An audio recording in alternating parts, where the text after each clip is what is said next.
as an unregistered security. Can you just shed any light on whether you have had ongoing conversations with the SEC? Are you still expecting ultimately a result from this in this first half of the year?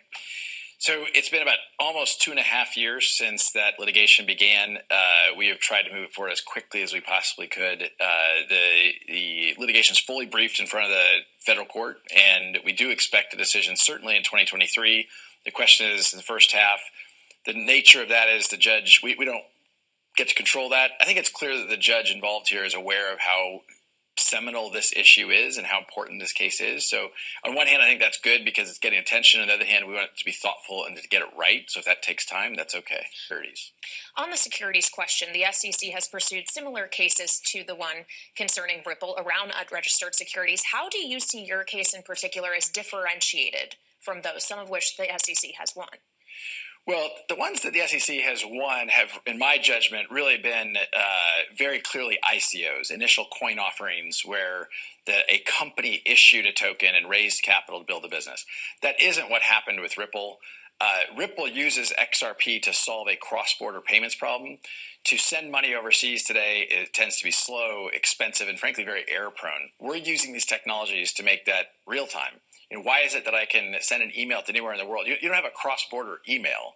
You have, we think the future will be you're not going to have cross-border transactions in the same way. So I think this case is unique. I think it is going to be very important to setting the stage for how crypto is regulated in the United States.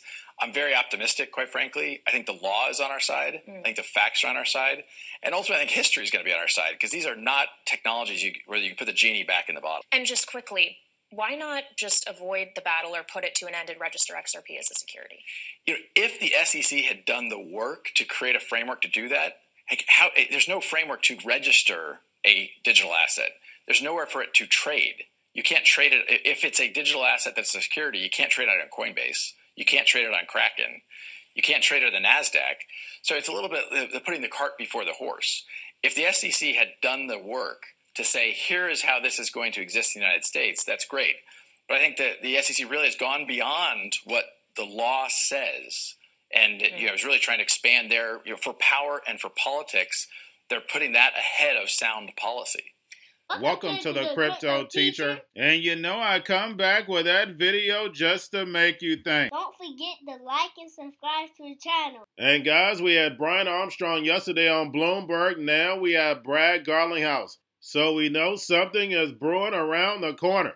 We know that Jay Clayton started this case on his way out the door. And we know Gary Gensler and Janet Yellen are the NWO chess pieces. Gary Gensler's job was to kick the regulation can down the road. Now that global regulation is here, it's time to shut the SEC versus Ripple movie down. We know the United States is behind on purpose. And when we look at Ripple XRP, where is it at? Emerging markets, the Middle East. Guys, the only thing you have to do is watch my Society 5.0 videos. The emerging markets are leading us in the fourth industrial revolution, where the robots, algorithms, and drones take over the economy and the sheep go inside the metaverse. There was no way they could have started this in the United States. Remember, the United States is the last free country. And we witnessed that during the C word. Remember, the C word was just a test, so therefore they can start rolling out all this technology. And remember, the crypto teacher told you, because he knows, when it comes to the New World Order, it's all planned out. You have a wonderful day. The SEC bringing the case against Ripple was not really just a case about Ripple or about XRP. It's really about the industry and how the SEC is kind of playing offense and attacking the whole industry. 2.5 years ago when this started, I'm not sure everyone fully digested that, and now that is widely understood. This is going to be pivotal for the whole industry because if the SEC is able to prevail, I think there's a lot of other cases, and some of them just in the last 4 weeks, I think they brought 5 additional enforcement cases. The macro headline for me is this is not a healthy way to regulate an industry. Your regulation through enforcement, as opposed to where we're seeing in other countries where they're doing the work, right? They're codifying, they're creating a framework that allows an industry to grow while protecting consumers. And I think that's really what the U.S. is lagging. And to some degree why I'm here in Washington is to continue to try to evangelize and educate. Here's how these technologies can really benefit consumers, benefit industry. Is what I'm hearing from you essentially, if the U.S. doesn't get its act together and move more quickly, all of this is going offshore. It's just going elsewhere. Well, it already is. I mean, the sad reality is that the U.S. really is already behind. You know, this is not behind countries that we haven't necessarily heard of. This is behind Australia and behind the U.K., Japan, Singapore, Switzerland. There's a lot of countries that have taken the time and thoughtfulness to create that clear rules of the road. By contrast, when I first got involved in the tech industry in the late 90s, some were saying the internet should be banned. They were saying, like, here's how the internet is being used for illicit purposes. But the U.S. government said, no, we're going to create a framework. And that allowed entrepreneurs, that allowed investors to come in and look at the benefits to the United States on a geopolitical basis to have the Amazons and Googles based and headquartered in the United States. We're at, I think, severe risk of having that not happen in this next evolution of technology around blockchain and crypto. It has already started moving outside the United States. And also, the consumers are suffering because of that, because you don't have the same protections that the U.S. regulatory frameworks can provide.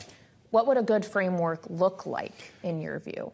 Well, look, I think what you're seeing right now is the Securities and Exchange Commission. You know, if you're a hammer, everything looks like a nail. And not everything here is a nail. And I think any framework has to start with clear protections for consumers, but then to thoughtfully understand that these aren't always going to be securities. Some of them are used as currencies.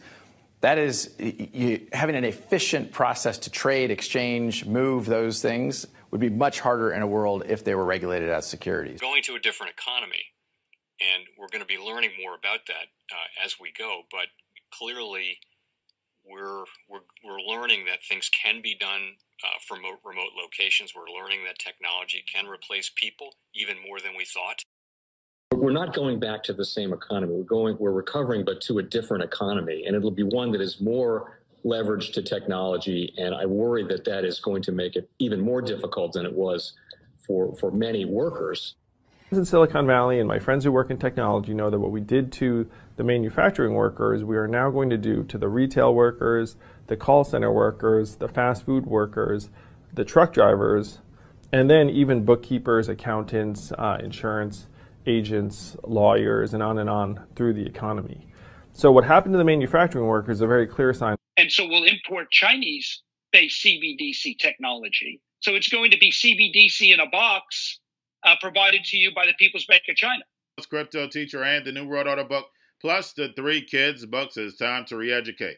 Also, new to cryptos, Coinbase, Bitrue, Binance. Do not forget book links and crypto links are in the description. The stock channel, guys. Don't forget to go like, subscribe, spread everywhere. You have your Kobo, your chip stocks, your banking, your gaming. While everybody's sitting at home, get home stocks, the Seaver, the biotech stocks. And while everybody's at home wishing they were still getting that free money, what are they doing? Drinking and smoking weed. Don't forget about those stocks, and you have a wonderful day. The most powerful person in the world is the storyteller. The storyteller sets the vision, values, and agenda of an entire generation to come. Steve Jobs. And guys, you know I truly believe in this. When you look at the New World Order, they're the storytellers. And that's the reason why I wrote my New World Order book. But guys, now it's time to change the current generation. And I wrote 3 kids books. You know I love the Trinity because I understand the power that's in it. So I have 3 books. We have an opportunity to change the generation, to educate. Not just me, but I want to show you that I take action on a daily basis. And I want you to take action on a daily basis.